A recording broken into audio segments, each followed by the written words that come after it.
महाराष्ट्र राज्य के नांदेड़ ग्राम के निकट रायपुर इलाके में आज भी खून की प्यासी डायनों का बसेरा है। स्थानीय लोगों का मानना है कि यहाँ रात में गुजरने वाले लोगों को डायन पहले तो अपने वश में करती लेती है और बाद में उस इंसान का खून पीकर स्वयं को अमर करती है। वहां माना जाता है कि यह इलाका डायनों का है। यहाँ पर इंसान का कदम रखना खतरे से खाली नहीं है और अगर आप वहां पर गए तो किसी तरह की गलती आपके लिए काफी नुकसानदायक साबित हो सकती है। अगर आपको यह यकीन न हो रहा हो तो आप यहाँ पर किसी भी पेड़ों में कील गाड़ कर खुद ही देख लीजिए, लेकिन आप लोगों का मौत से सामना जरूर हो जाएगा।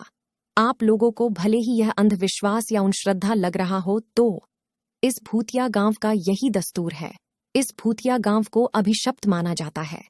यहाँ पर एक दो नहीं बल्कि सारे इलाकों में डायनों का बसेरा जमा हुआ है। नांदेड़ के निकट इस छोटे से गांव में डायनों की अब पूरा राज्य बसा हुआ है।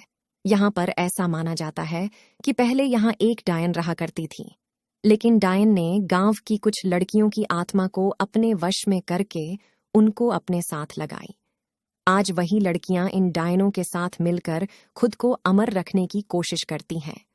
यह गांव की वही जगह है जहां वास्तविकता में यहाँ के पुरुषों को रात में निकलने पर प्रतिबंध है। कब किस कौन सी जगह पर डायन उन्हें अपने वश में कर ले कोई नहीं जानता है। अभी तक यहाँ पर कुल 42 ऐसे मामले आ चुके हैं जिनमें से पुरुष लापता हो गए, लेकिन उनका अभी तक कोई अता पता नहीं चला है। यही माना जाता है कि डायन उन पुरुषों को मार दिया होगा। रायपुर में पेड़ों को काटने पर भी प्रतिबंध लगाई गई है। यहाँ पेड़ों के ऊपर डायनों के रहने की बात बताई जाती है। एक बार एक पेड़ काटने पर गांव के एक मनुष्य की मौत हो गई थी। तब से ही माना जाता है कि डायन का पेड़ काटने पर ही उसकी मौत हुई। यहाँ पर एक टूटी हुई हवेली के अंदर एक छोटी सी कोठरी है जिसमें कोई भी नहीं आता जाता है और माना जाता है कि इस अंधेरी कोठरी में जो भी गया वो वापस कभी लौट कर नहीं आया है। 16 लोगों की मौत की गवाह इस भूतिया कोठरी को यहाँ के प्रशासन ने भी सील कर दिया है। डायनों को अपने वश में करने के लिए यहाँ पर कई तांत्रिकों ने अपनी पूरी शक्ति लगा दी, लेकिन इस बीच 5-6 तांत्रिकों को भी मौत हो गई, जिसके बाद तांत्रिक भी यहाँ की डायनों को अपने वश में करने से घबराने लगे। कहा जाता है कि गांव में हर अमावस्या और पूर्णिमा की रात को कोई बाहर नहीं निकल। हालांकि यह काफी पुरानी बात है। अब लोग अपने घरों को अच्छे से बंद करके घरों में रहते हैं। गांव के कुछ लोगों ने यह अनुभव किया है कि अक्सर रास्ते में चलते वक्त उन्हें अजीबोगरीब आवाजें सुनाई देती हैं, लेकिन पीछे मुड़ने पर कोई नहीं होता।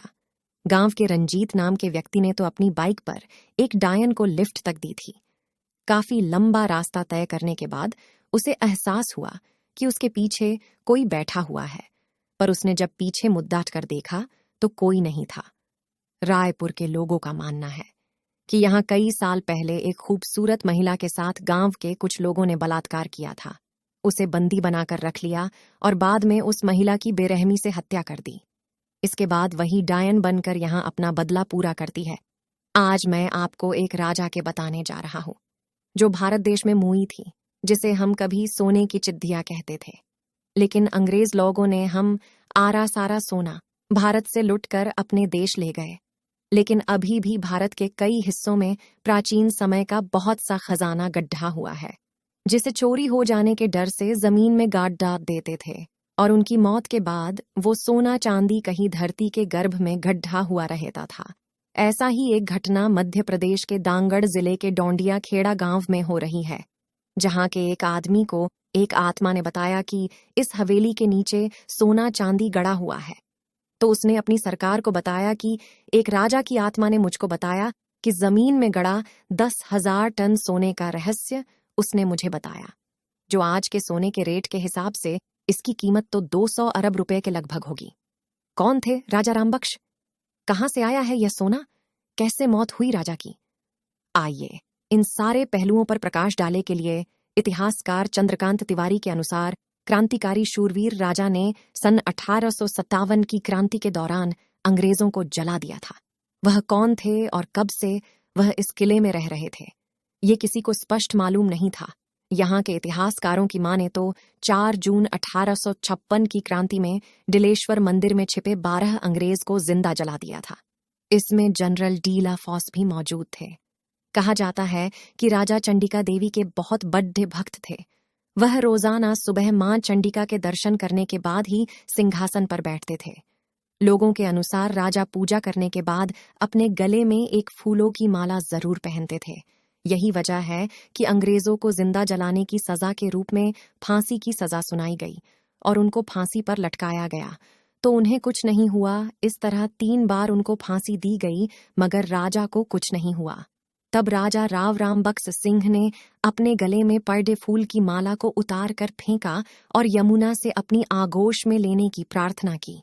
उसके बाद जब अंग्रेजों ने उनको फांसी पर लटकाया, तब उनके प्राण शरीर से निकल गए थे और उस इंसान को जिस आत्मा ने बताया था, वो आत्मा वही होगी।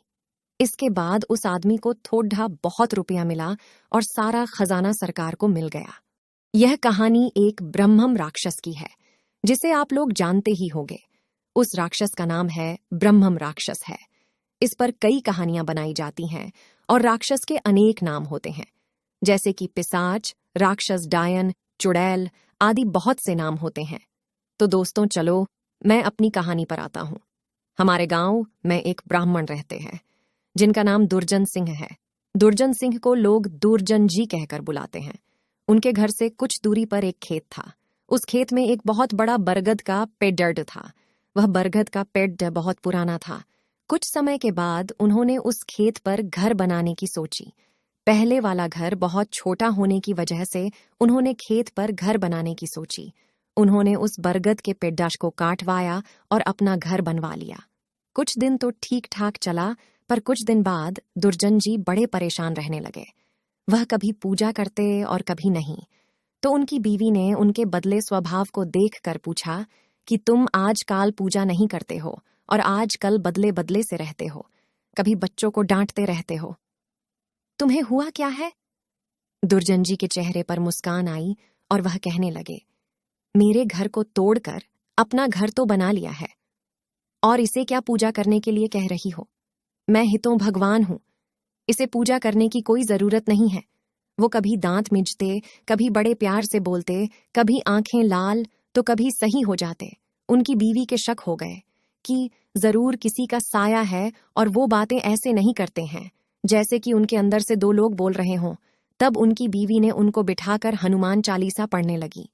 वो सोच रही थी अगर कोई होगा तो भाग जाएगा, पर दुर्जन जी पर उसका कोई असर नहीं पड़ा रहा था। वह एकटक लगाए देखे जा रहे थे। उनकी बीवी काफी मंत्र और गायत्री मंत्र पढ़ी है। तभी दुर्जन जी की आंखें लाल हुईं और कहने लगे कि मैं किसी से नहीं डरने वाला नहीं हूं, और तू क्या समझ रही है? मैं इसे ऐसे नहीं छोड़ने वाला हूं। तब तक उसका छोटा बच्चा वहां आ गया। दुर्जन जी ने उसे जोर से पकड़कर अपनी तरफ खींचा लिया और ऐसा लग रहा था कि उसके सिर को कच्चा ही चबा जाएंगे।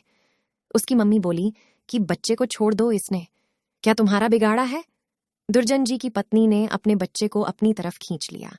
उसने फिर पूछा, तुम कौन हो और मेरे पति के अंदर क्यों आए हो? आप हमसे क्या चाहते हो? आप हो कौन? तब उसने कहा कि अगर अपना भला चाहती हो तो बरगद के पेड़ लगाओ, जितना भी हो सके। पेड़ लगाओ, फिर मैं बताऊंगा कि मैं कौन हूं और फिर मैं चला जाऊंगा। तब दुर्जन जी की बीवी ने 101 पेड़ बरगद के लगाए। एक दिन उसकी पत्नी ने देखा कि आज दुर्जन जी सुबह उठकर पूजा पाठ करके आ चुके हैं। तब दुर्जन जी के अंदर जो साया था, उसने बोला, मैं तुम्हारे पति को आज छोड़ के जा रहा हूं। तुम सदा सुखी रहो। तुम्हारे आचार विचार बहुत अच्छे हैं। मैं ब्रह्मम राक्षस हूं। वैसे मैं किसी को नहीं छोड़ता और न ही किसी से डरता।